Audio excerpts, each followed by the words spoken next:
હવે આપણે આ વિડિયોમાં બીજું ઉદાહરણ જોવાના છીએ એમોનિયામાં sp3 સંકરણ કઈ રીતે થાય એ। તો આપણા ઉપર અહીંયા એક મધ્યસ્થ પરમાણુ છે નાઇટ્રોજન।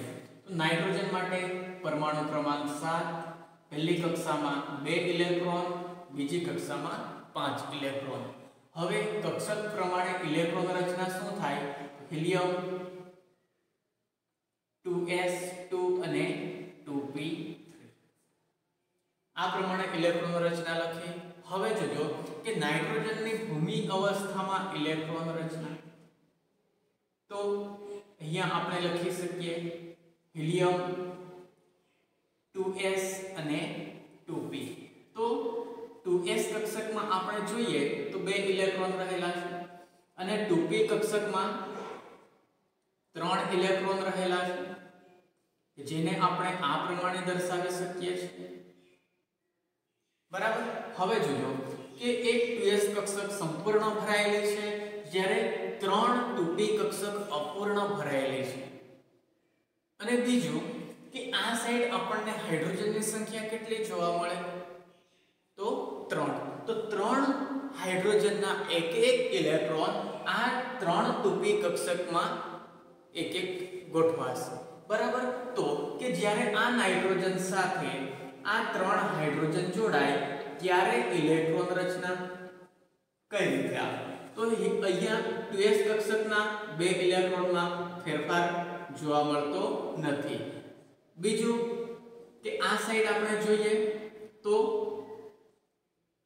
2p કક્ષક અર્ધપૂર્ણ છે, તો કે જે હાઇડ્રોજનનો એક ઇલેક્ટ્રોન એ સમજી લઈએ 2pz કક્ષકમાં ગોઠવાય છે। બીજું 2px કક્ષકની વાત કરીએ તો એમાં એક હાઇડ્રોજનનો ઇલેક્ટ્રોન ગોઠવાય છે અને એક ઇલેક્ટ્રોન 2py કક્ષકમાં ગોઠવાય છે। આ પ્રમાણે અહીંયા 3 હાઇડ્રોજનના એક ઇલેક્ટ્રોન આ 2px 2py અને 2pz કક્ષક સાથે અહીંયા સંમિશ્રિત થતા હોય છે। હવે જોજો કે આ સાઈડ આપણે જોઈએ કે 1s કક્ષકમાં આ એક ઇલેક્ટ્રોન છે, તો એ 1s કક્ષકને આપણે આ રીતે દર્શાવીએ, ગોળ છે, બરાબર।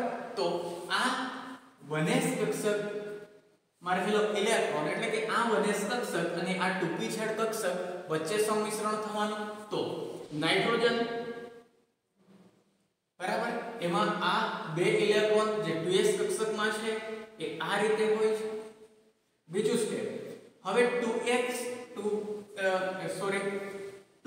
ની આપણે વાત કરીએ તો એ 2pz કક્ષક અહીંયા ઇલેક્ટ્રોન અપાકર્ષણના કારણે થોડી આ સાઈડ નમેલી હોય છે અને એને આપણે દર્શાવવું હોય તો આ પ્રમાણે દર્શાવી શકીએ છીએ। તો કે આ એક 2pz કક્ષક છે, તો એ આ 1s કક્ષક સાથે સંમિશ્રિત થાય, તો અહીંયા 1s કક્ષકને આપણે આ પ્રમાણે દર્શાવી શકીએ અને એ હાઇડ્રોજનની 1s કક્ષક છે। બીજું આ 2pz માટે આવી ગયું। હવે વાત કરીએ 2px, તો 2px ને આપણે આ પ્રમાણે દર્શાવી શકીએ, જે પણ એક 1s કક્ષક સાથે સંમિશ્રિત થાય છે। તો અહીંયા એક હાઇડ્રોજન અને 2py કક્ષકની વાત કરીએ તો એમાં અહીંયા હજુ એક 1s કક્ષકમાં રહેલો ઇલેક્ટ્રોન છે એટલે હાઇડ્રોજન હજુ એક બાકી છે, તો અહીંયા આ સંમિશ્રણ આપણને આ પ્રમાણે જોવા મળે છે।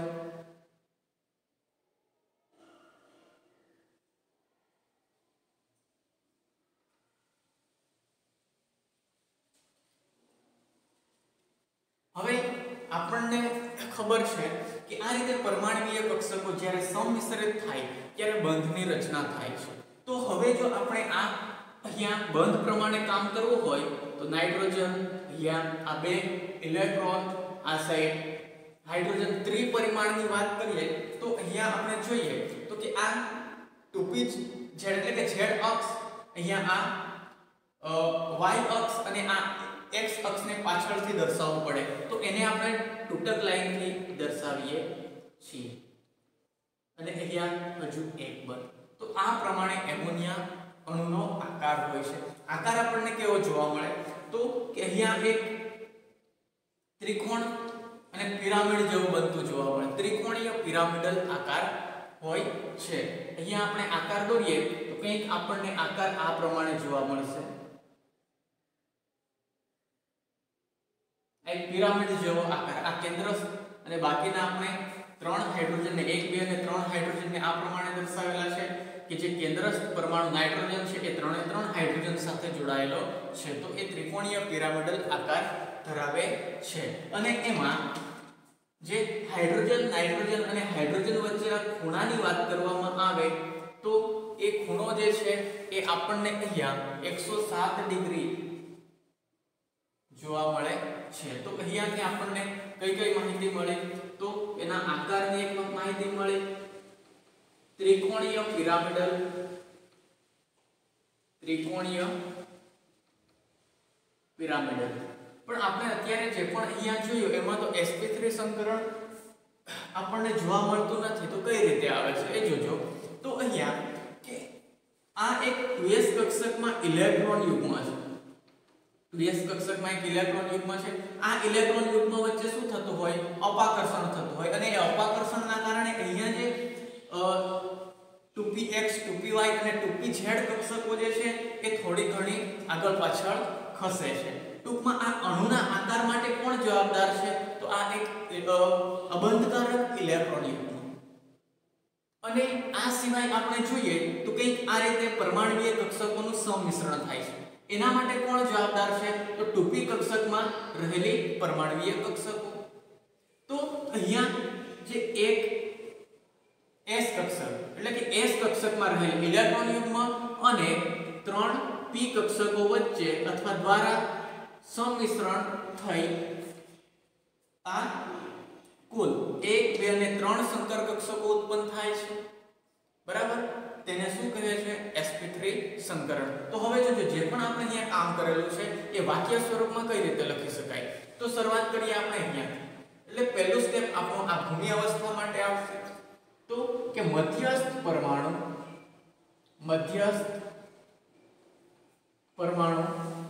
નાઇટ્રોજન ની ભૂમિ અવસ્થામાં ઇલેક્ટ્રોન રચના હિલિયમ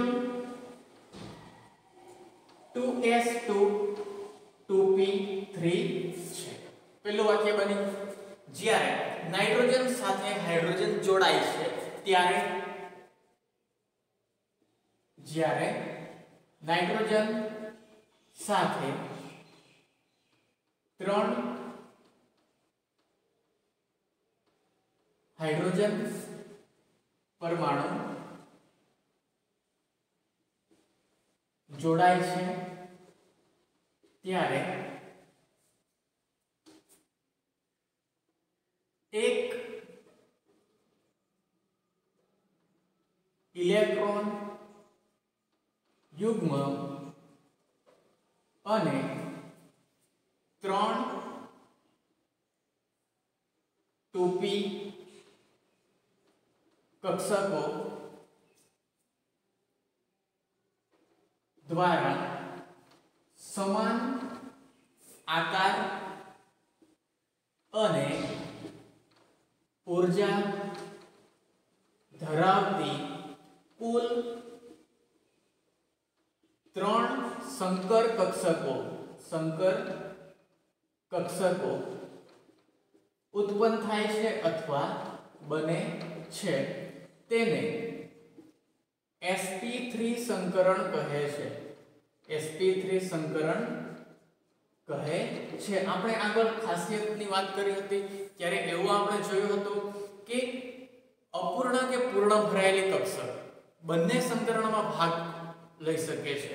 તો અહીંયા આપણે જોઈએ કે આ પૂર્ણ ભરાયેલી કક્ષક પણ સંકરણમાં ભાગ ભજવે છે અથવા ભાગ લે છે, અને એ પૂર્ણ ભરાયેલી કક્ષક જે છે એ પણ આ અણુના આકાર માટે મહત્વનો ભાગ ભજવે છે। તો આ રીતે આપણે એક વ્યાખ્યા અહીંયા લખી। એની આગળ આપણે જઈએ તો આપણને કઈ માહિતી મળે છે કે નાઇટ્રોજન હાઇડ્રોજન સાથે બંધ બનાવે છે, તો એ બંધ દ્વારા આખા અણુનો એક ચોક્કસ આકાર બનતો હોય છે।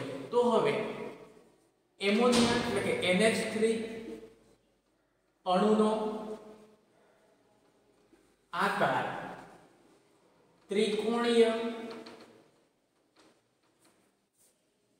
પિરામિડલ હોય છે। એના પછી આપણને ખૂણા માટે માહિતી મળે છે। ખૂણો કોની વચ્ચે? તો હાઇડ્રોજન, નાઇટ્રોજન અને હાઇડ્રોજન વચ્ચે, અને એ જે છે 107 ડિગ્રી હોય છે। તો આ પ્રમાણે અહીંયા જે પણ આપણે કામ કરેલું હતું એના દ્વારા આપણે આ વાક્ય લખ્યા છે, અને જે કામ કરેલું એના ઉપરથી આ લખેલું છે। તો અહીંયા જે પણ આપણે લખેલું છે એ બરાબર જ હશે અથવા હોઈ શકે છે। આ પ્રમાણે આપણે આ એમોનિયા અણુ માટે જોયું। હવે જે આપણે જોવાના છે એ H2O એટલે કે પાણીમાં sp3 સંકરણ કઈ રીતે થાય છે એ જોવાના છીએ। તો હવે આ ભાગમાં આપણે લખીએ ત્રીજું ઉદાહરણ છે H2O બરાબર। હવે એમાં આપણે જોઈએ મધ્યસ્થ પરમાણુ કોણ છે? ઓક્સિજન। તો ઓક્સિજન માટે પરમાણુ ક્રમાંક 8, પહેલી કક્ષામાં 2 ઇલેક્ટ્રોન, બીજી કક્ષામાં 6 ઇલેક્ટ્રોન। હવે કક્ષક પ્રમાણે ઇલેક્ટ્રોન રચના લખીએ। હિલિયમ 2s2 2p4 બરાબર છે। હવે આગળ જઈએ તો ઓક્સિજનની ભૂમિ અવસ્થામાં ઇલેક્ટ્રોન રચના આવે હિલિયમ, એના પછી 2s અને 2p કક્ષક। તો 2s કક્ષકમાં આપણે અહીંયા જોઈએ તો 2 ઇલેક્ટ્રોન છે, જ્યારે 2p કક્ષકમાં 4 ઇલેક્ટ્રોન। તો એક ઇલેક્ટ્રોનની ગોઠવણી કઈ રીતે આવે? તો બધી કક્ષામાં 1, 2 અને 3 એક ઇલેક્ટ્રોન હજુ ઘટે એ વધે છે, તો એને આપણે આ ભાગમાં એડ કરીએ। હવે અહીંયાથી આપણને શું માહિતી મળે કે 2 કક્ષક સંપૂર્ણ ભરાયેલી છે, જ્યારે 2 કક્ષક અપૂર્ણ ભરાયેલી છે, અને આપણા ઉપર હાઇડ્રોજનની સંખ્યા કેટલી છે? 2। તો અહીંયાથી શું કે જ્યારે આ H2O એટલે કે પાણીનો અણુ બને ત્યારે અહીંયા ઇલેક્ટ્રોન રચના હવે આવે હિલિયમ 2s કક્ષક સંપૂર્ણ ભરાયેલી છે, કોઈ ફેરફાર થતો નથી। અહીંયા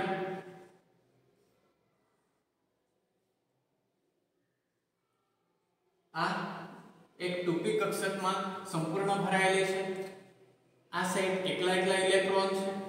તો આગળ આપણે જોયું એ પ્રમાણે અહીંયા એક હાઇડ્રોજનનો ઇલેક્ટ્રોન અને આ બીજા હાઇડ્રોજનનો ઇલેક્ટ્રોન છે બરાબર। આપણને ખબર છે કે આ 1s કક્ષકનો ઇલેક્ટ્રોન છે, અહીંયા પણ 1s કક્ષકનો ઇલેક્ટ્રોન છે, 1s કક્ષક ગોળ છે એ પણ આપણને ખબર છે બરાબર। તો હવે શું થાય? આ એક ઇલેક્ટ્રોન આ કક્ષક સાથે એ કક્ષકમાં રહેલા ઇલેક્ટ્રોન સાથે જોડી બનાવે। અહીંયા આપણને આ બીજી જોડી જોવા મળશે બરાબર।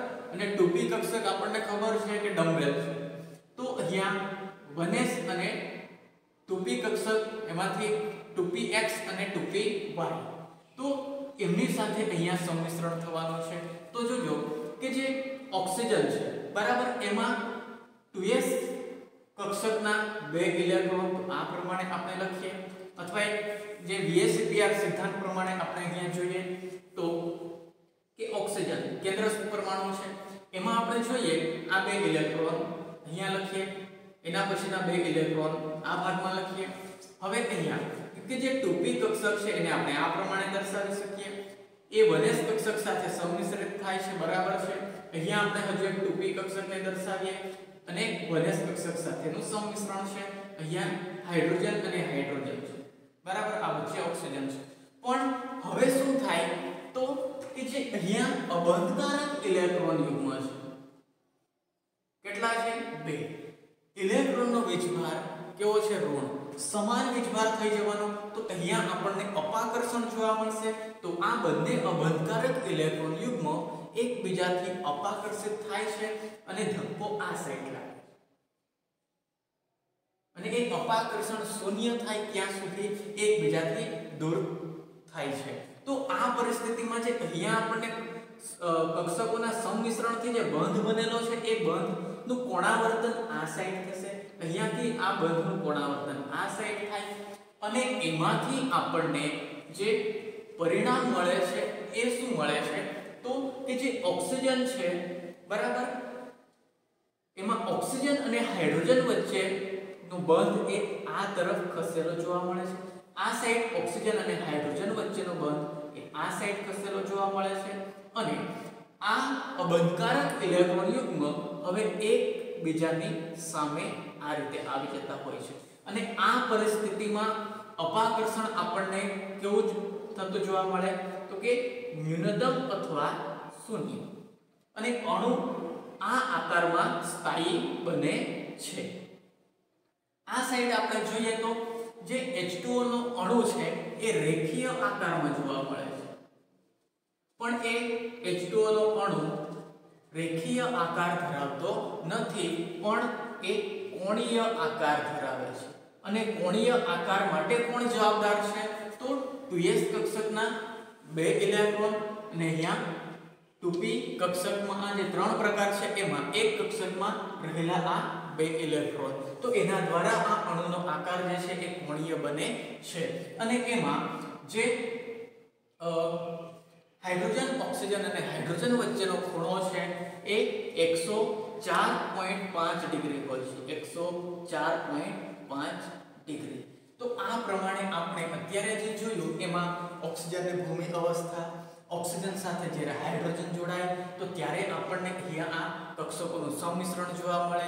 એ સંમિશ્રણ દ્વારા બંધ બને, બંધ દ્વારા એ અણુનો આકાર નક્કી થાય અને એ આકાર દ્વારા એમાં રહેલા પરમાણુઓ વચ્ચેના ખૂણાઓ આપણે નક્કી કરી શકીએ છીએ.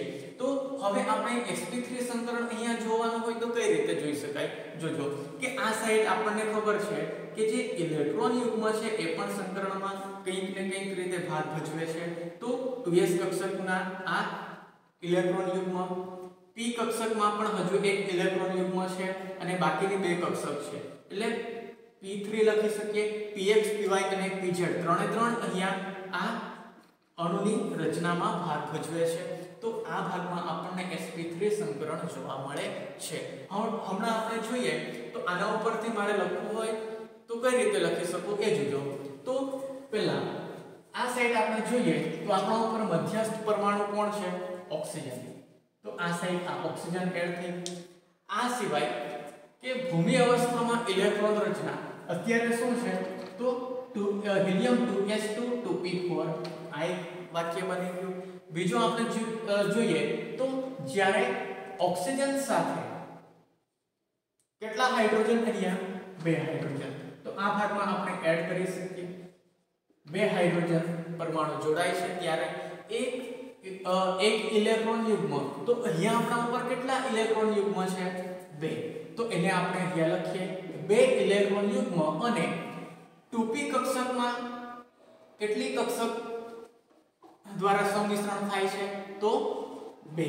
તો 2 2p કક્ષકો દ્વારા સમાન આકાર અને ઊર્જા ધરાવતી કુલ 2 સંકર કક્ષકો બને છે જેને sp3 સંકરણ કહે છે. અહીંયા આપણે જોઈએ આ 2 સંકર કક્ષકો બને છે. એના આગળના ઉદાહરણમાં 3 સંકર કક્ષકો બનતી હતી. એના આગળના ઉદાહરણમાં 4 સંકર કક્ષકો બનતી હતી. તો આ પ્રમાણે અહીંયા જે H2O અણુ માટે 2 સંકર કક્ષકો બને છે.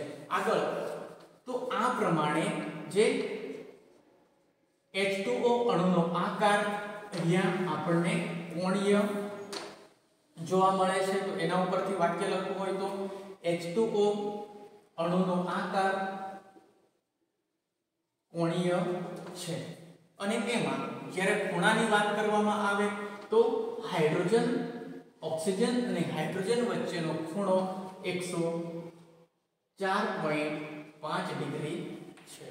તો આ પ્રમાણે અહીંયા આપણો એક ટોપિક હતો sp3 સંકરણ અને sp3 સંકરણમાં 3 ઉદાહરણ આપ્યા હતા. તો એ 3 ઉદાહરણ આપણે જોયા. હવે પછીના ટોપિકમાં આપણે ઇથેન, ઇથીન અને ઇથાઇનમાં સંકરણ સમજવાના છે કે જે આપણે હવે પછીના જે ચેપ્ટરની શરૂઆત કરવાના છીએ એમાં તમને આ મહત્વનું હશે. તો હવે પછીના વિડીયોમાં આપણે ઇથેન, ઇથીન અને ઇથાઇનમાં થતા સંકરણની વાત કરીશું.